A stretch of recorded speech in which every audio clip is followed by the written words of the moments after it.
Бүгін біз қантты диабетті талқылайтын боламыз. Қант диабет дегеніміз жалпы не да? Инсулин секрециясының бұзылуы мен әсерінің төмендеуі нәтижесінде дамып, гипергликемиямен сипатталатын зат алмасу ауруларының тобы. Қант диабет деген бұл метаболизмнің бұзылуынан болатын ауру. Яғни қалай? Инсулин деген бізде гормон ұйқы безінен бөлінеді. Бұл ұйқы безінің эндогенді қызметі, ал экзокринді қызметі бұл сыртқа амилаза, липаза, протеаза ферментін бөлу, иә. Және де ұйқы безі осы инсулинді бөле алмайтын болса, организмде айналымдағы қант көбейіп кетеді, қантты диабет дамиды. Вот осындай түсініктеме беруге болады. Жалпы инсулин бізде бұл жаңағы айтқандай лангерганс аралшықтарында бета клеткасында өндіріледі, тікелей қанға бөлініп отырылады. Ұйқы безі зақымдалып, инсулин бөліп шығару қызметі төмендесе, қандағы инсулин мөлшері азайып, қандағы қант деңгейінің қалыпты мөлшерінен жоғарылауына алып келеді. Ол түсінікті да. Қантты диабет деген енді алып келетін себептері бізде этиологиялық факторлары ең бірінші аутоиммундық өзгерістер. Қазір барлығын бір-бірлеп түсіндіремін. Кейін вирустық аурулар, тұқым қуалаушылық және эндогенді аурулардан дамуы мүмкін. Бұл жерде енді аутоиммундық өзгерістер деп нені айтамыз? Аутоиммундық организм өзіне қарсы иммундық жауап жасайтын аурулары. Бұл көбінесе бірінші типтік қантты диабетке тән. Жас балаларда, 30 жасқа дейінгі адамдарда көп кездеседі. Вирустық аурулар әртүрлі вирустардың нәтижесінде, сол вирусемияның нәтижесінде ұйқы безіне вирустардың тікелей әсері, немесе осы вирус бактерия болған кезде тағайындалған антибактериалды антивирустық терапиялар, дәрілік препараттар, вакцинациялар, көптеген заттар осы ұйқы безіне өзінің токсикалық әсерін тигізуі мүмкін. Кейін тұқым қуалаушылық, екеуінде де қантты диабет бізде полигенді ауруларға жатады. Полигенді ауру деген организмге түседі. Организмде бар ол ауру, егер сыртқы ортадан тікелей әсер болатын болса, агрессивный фактор, ол диабет дамиды. Сосын экзогенді және эндогенді аурулар. Экзогенді деген бізге сырттан түсетін, мысалы сырттың әсерінен стресс, әртүрлі травмалар, одан кейін панкреонекроздар, панкреатиттің созылмалы түрге өтіп кетуі, немесе ұйқы безінің қызметінің мүлде тежелуі, туа пайда болған бұзылыстары. Ал эндогенді организм ішкі бұзылыстары, мысалы гормональдық фонның өзгеруі, яғни қалқанша безінің қызметінің толықтай төмендеуі, сонымен метаболизмнің бәсеңдеуі сияқты көптеген себептер. Бұл полиэтиологиялық метаболизмнің бұзылуынан көрініс беретін ауру деп бір сөзбен айтсаңыз болады.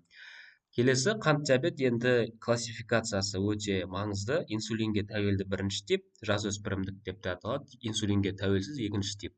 Енді біз инсулинге тәуелді тәуелсіз деп нені түсінеміз да? Бірінші типте инсулин препаратын міндетті түрде енгіземіз, екіншісінде оны енгізбесек те болады. Әрине, екінші типте де енгізетін жағдайлар болады, ол жағдайларды кейінірек талқылаймыз. Бірінші тип қантты диабет даму кезеңдері. Біріншісі жаңағы айтқандай бұл полигенді ауру, ген бейім болады. Кейін аутоиммундық процестер басталады организмде, инсулин секрециясының жасырын бұзылып жүреді. Науқас балалар байқамайды. И мысалы университетке келген кезде или мектепте бір қатты үйінде стресс болған кезде, в основном стресстің фонында дамиды, или қатты ауырып қалған кезде и қозады.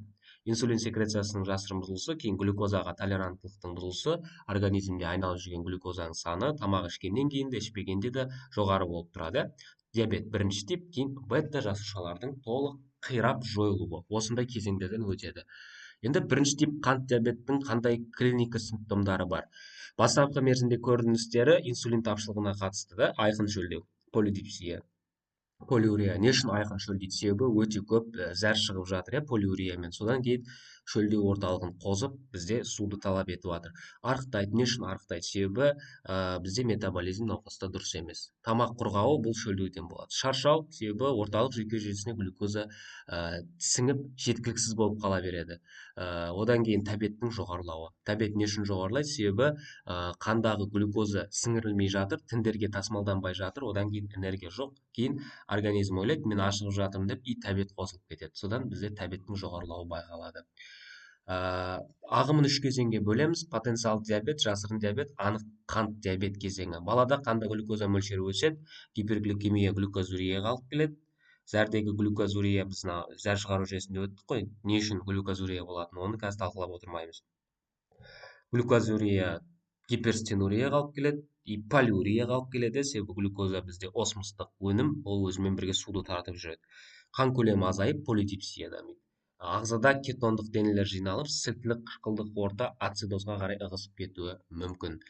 Бірінші тип қант диабет кезінде көмірсу алымын компенсация дәрежелері бар. Мынау HbA1c деген бұл гликированный гемоглобин. Компенсация бізде 6-да 7. Егер осы деңгейде тұратын болса, бізде все окей. Ал если көтеріліп кететін болса, не окей, короче. 7-де тұратын болса, организм компенсирует. Глюкозаның деңгейі нормально. Бұл 20 күндегі гликирленген гемоглобиннің мөлшері. Егер көтеріліп кететін болса, значит декомпенсация сатысында ол асқынулармен көрініс береді. Аш қарында бізде компенсация болса, таңертең тұрып өлшесе 5-6 болса, ол да нормально. Значит, организм күресіп жатыр. Или беріп жатқан терапиямыз дұрыс. Біз терапия береміз ғой, да, оны терапияны айтам. Егер 6 болса, дәрігерлердің мақсаты осы компенсацияда ұстау барлық көрсеткіштерді. Егер декомпенсацияға шығарып алса, асқынулар дамиды. Инсулин препараттарын қолдану өте көп түрлері бар. Лантус, эпидра, диета сақтау және физикалық күш түспеуін қадағалау. Әрине, дене шынықтыру жаттығуларын жасауға болады, бірақ қандай ауыр жұмыстарды емес, ауыр жұмыстар істеген кезде қанға көп глюкоза шығады, сол кезде тасымалданбай қиналады. Аэробты жаттығулар болады.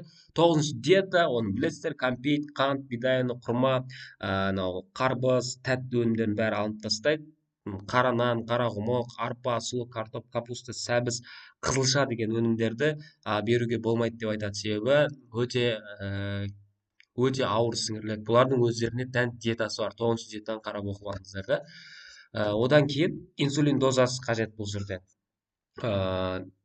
Науқастың ағымына байланысты, ауырлығына. Орташа 0,25 бірлік килограмм. Мысалы, бала 30 килограмм болса, 30 бірлік инсулин енгізіп отыру қажет. Күнде зәрмен бөлінетін қантты анықтап, 4-5 грамм қантқа бірлік инсулин тағайындалады. Инсулин дозасы дәл болу үшін арнайы инсулин шприцтері өздерінің болады. Тер астына салынады, инсулин салынатын жерлерді ауыстырып тұру қажет, немесе липодистрофия дамып кетеді. Яғни сала берсе сол жер бұзылады. Екінші тип енді ұйқы безінің лангерганс аралшығында бета жасушаларының секреторлық дисфункциясы. Ол не деп түсінеміз? Бұл жерде өндіреді, бірақ жеткіліксіз. Немесе жеткілікті өндіреді, бірақ организмге жеткіліксіз. Себебі науқас семіріп кетті уже.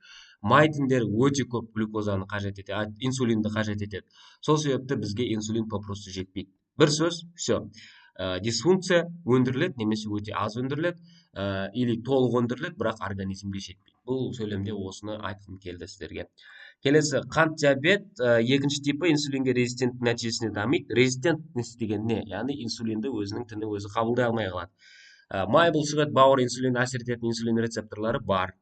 Рецепторлар инсулинмен әрекеттескен соң глюкозаны тіндерге ашып кіргізіп жіберу керек. Инсулин рецепторлары патологиясында олардың инсулинмен әрекеттесуі бұзылады, және тіндердің инсулинге резистенттілігі дамиды. Яғни инсулиннің қызметі глюкозаны алып, тінге тасымалдап беру. Глюкоза тінге кіріп, ары қарай Кребс циклына түсу қажет. Кребс циклы энергия жасап береді. Осы түсе алмаса, бізде түсе алмауына кедергі болатын инсулиннің дәрменсіздігі деп айтады. Қант диабет тоже тұқым қуалайды, 40%-ға дейін дейді. Кейде қант диабет екінші типті жеткіншектерде, жастарда да дамиды. Яғни жаңағы подростықтарда не үшін дамиды? Себебі бұл бауырдың тікелей бұзылыстары, немесе ұйқы безінің бұзылыстары, жаңағыдай созылмалы панкреатит болса, бұл екінші типтік қантты диабет болады, бірінші типтік емес. Соны естеріңізден шығармаңыздар.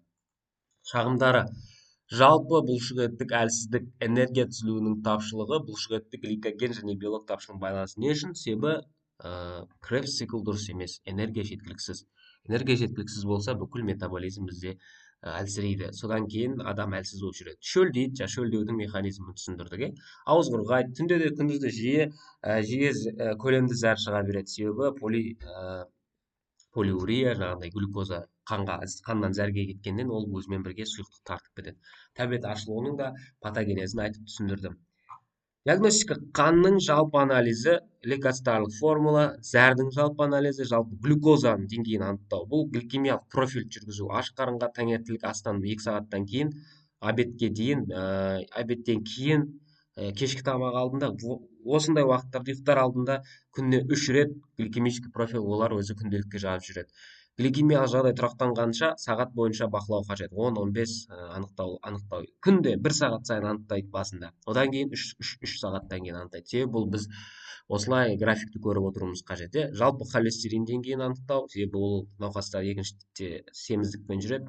Триглицеридтер деңгейін анықтау, бұл қордағы энергияның деңгейін. Микроальбуминурия, креатининді анықтау, бұл себебі диабеттен болатын нефропатияны анықтауын көрсетеді. Енді қант диабет диагнозын қою көрсеткіштері бар. Міне, дені сау балалар, мысалы, дені сау үлкен адамдар, бұл жерде разница жоқ. Міне қараңыздар. Аш қарын 5 және одан төмен болу керек глюкозаны өлшегенде. Ол значит бізде баланың үлкен адам дені сау. Егер 6-7-ге дейін болса, 5-5-тен 6-7 немесе 7-те 1-ге дейін болса, бізде глюкозаға төзімділік бұзылған деген сөз. Ол предиабет, ал 6-7-тен жоғары болса, аш қарында, значит бізде анық диабет. Ал енді күштеме бізде 2 сағаттан соң күштеме деген не?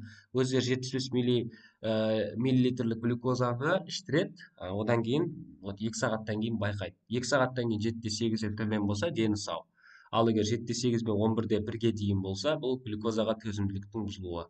Ал 11-де 1-ден жоғары болса, бізде бірден анық қант диабет деген диагноз қойылады. Қант диабеттің яғни компенсаторлық механизмі бағана көрсеткендей, капиллярдағы қанда 5-7-2-ге дейін болса, ауырған адамдардың, сау адамдардың емес. Значит, бізден нормада ұстап тұр деген сөз. Мына деңгейлердің барлығын жаттап алсаңыздар, компенсация деңгейін көруімізге болады. Енді бізде профилактика деген әңгіме бар, біріншілік, екіншілік, үшіншілік профилактика деген. Біріншілік бұл диабетке алып келмеудің жолдары. Оны білесіздер. Екіншілік бізде жаңағы диабеттің асқынуларын болдырмау, гликемия, глюкозурия, давление, ЭКГ-ны бақылау, гликозирленген гемоглобинді 3 ай 120 күнде бір рет анықтау, аяқ қан тамырларының ангиопатиялар береді, микро, макроангиопатия, диабет деген. Жылына бір рет окулист невропатолог қан тамырлық хирург тексеру, окулист көздің деңгейін тексеріп тұру керек, себебі бұл көзге де әсерін тигізуі мүмкін. Ал үшіншілік профилактика деген диабеттің уже мынандай нелердің, комалардың алдын алу. Науқасты қоғамға бейімдеу, больницаға жаттыра бермей, уже науқасқа өзіне үйретіп, диабетический школа өзінің инсулинін салдырып, глюкозасын өлшеп, сондай жағдайға үйрету болып табылады. Асқынулары кетоацидоз, гиперосмолярлық кома, гипергликемиялық кома, гипогликемиялық кома дейді. Бұл кетоацидоз, гиперосмолярлық кома, гиперлактациялық кома деген глюкозаның деңгейінің шамадан тыс көп уақыт жоғары тұрғанынан, ал гипогликемия глюкозаның төмендеуінен. Екі жағдайды ойлаңыздар, енді қандай болуы мүмкін, маған жауап бересіз. Келесі енді біз емі диета 9-шы стол, 2-ші типте де егер науқаста дене салмағы артық болса, жаңағыдай гипокалориялық диета тағайындайды. Калорияны 2000-2500 ғой, 1500-1200-ге дейін түсіреді. Физикалық белсенділікті бұл жерде давай жасатады науқасқа, себебі дене салмағын азайтсақ, диабет кетуі мүмкін. Физикалық жүктемелер қолайлы әсер ету шарттайды факторлар жұмыс істейтін бұлшық еттерге инсулинсіз глюкозаны жартылай сіңіруі, эритроциттердің инсулинін байланыстыруы, артуы, гликемия деңгейін төмендеуі, осындай инсулинге қажеттіліктің азаюы, жұмыс істейтін бұлшық еттерде май қышқылдары мен кетондық денелердің ыдырауы, глюкозаға толеранттылықтың артуы бізде жаңағы физикалық жүктемелерден кейін байқалады. Дәрі-дәрмектік ем, қант төмендететін терапия бізде метформин препараты, метформин, сосын сиафор. То есть метформин мен сиафор екеуі бір. Метформин, сиафор екеуі бір. Бізде сиафор, да? Сиафор екеуі бір. Осы препараттар бізде қанттың деңгейін организмде нормада ұстауға көмектеседі. Қажет болған жағдайда инсулинотерапия міндетті түрде. Осы метформинді оқып маған айтасыз. Назарыңызға көп-көп рахмет.